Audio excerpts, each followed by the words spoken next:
Hello, St. John's United Methodist Church. Pastor David here for the Word of the Day. Our Word of the Day today is work. Work.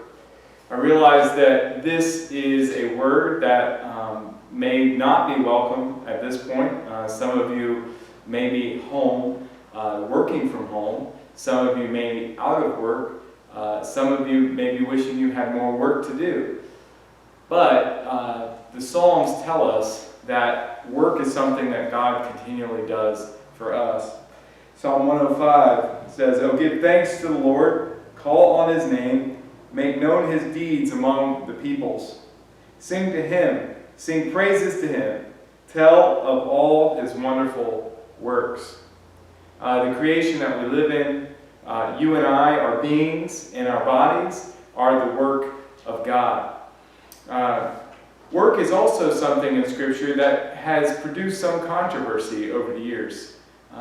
In James chapter 2, it talks about how faith without works is dead. And many in the Protestant world, we talk about how we need to depend on God's grace and not our own works for our salvation. And that's true, but at the same time, God does delight in our own work. We are created in the image of God, and God is a God of work and a purpose. God works for 6 days and rests on the seventh.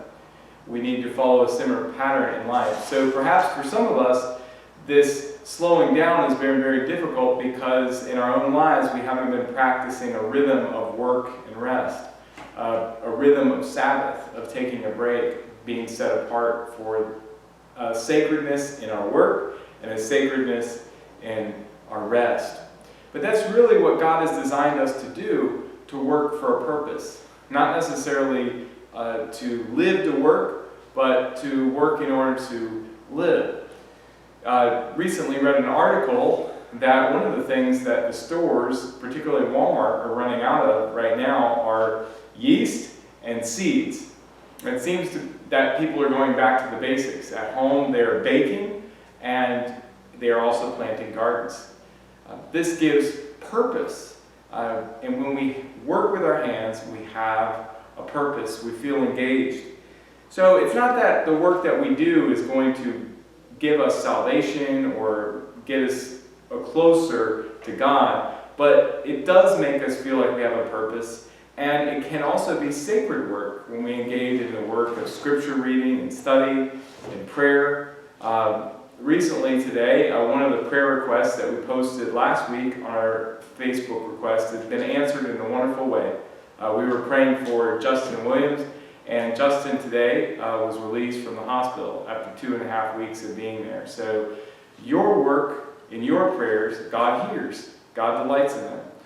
So it's not our stamp for salvation to do the good works that we do, but it does help us connect with our Creator because He does good works all the time on our behalf. So in a way, when we do good works for others, we can grow closer to God and understand the heart of God. Our God is a God who consistently and constantly works on our behalf. And there is a clear understanding that the psalmist has of this in Psalm 105. And there is a list in verses 26 through 30, actually almost to 41, where it's consistently mentioning God. God did this. God did that. God sent Moses. God sent darkness. God brought them deliverance through the 10 plagues, and God also brought them deliverance when He parted the Red Sea. God helped free Joseph from prison. So there's a lot that God is doing on our behalf. There are some things that God doesn't do. Anything that we can look at and ascribe to the powers of evil or of darkness, those works are not of God. So this COVID-19 virus is not a work of God. It's not an act of His judgment.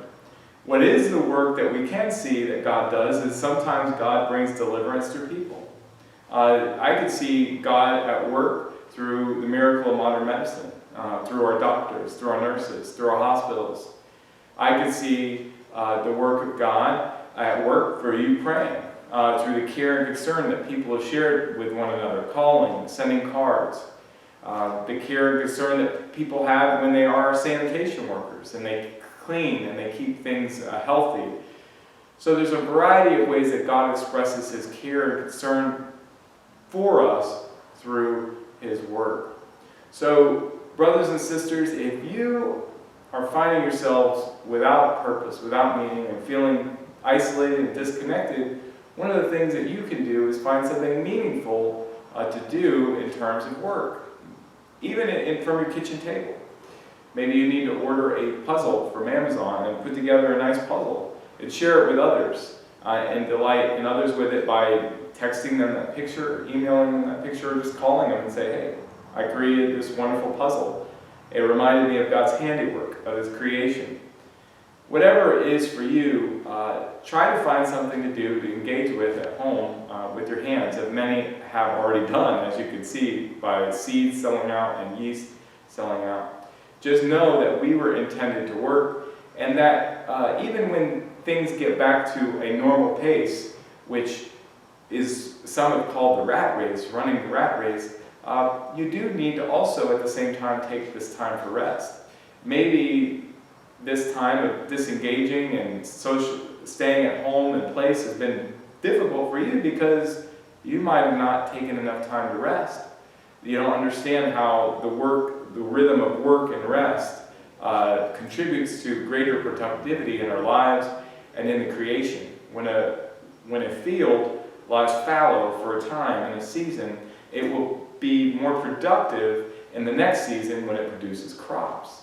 So too is it with us. We do need time to rest, to also be productive, to contribute to society, and to reach our full potential as God created us. Each of us has a wonderful gift and a wonderful capacity for work, to work for the glory of God and our Creator, just as he works even greater on our behalf. So be blessed today in whatever work you do, and may God be with you as you shelter in place, stay safe and stay well. I'll talk with you soon again. God bless.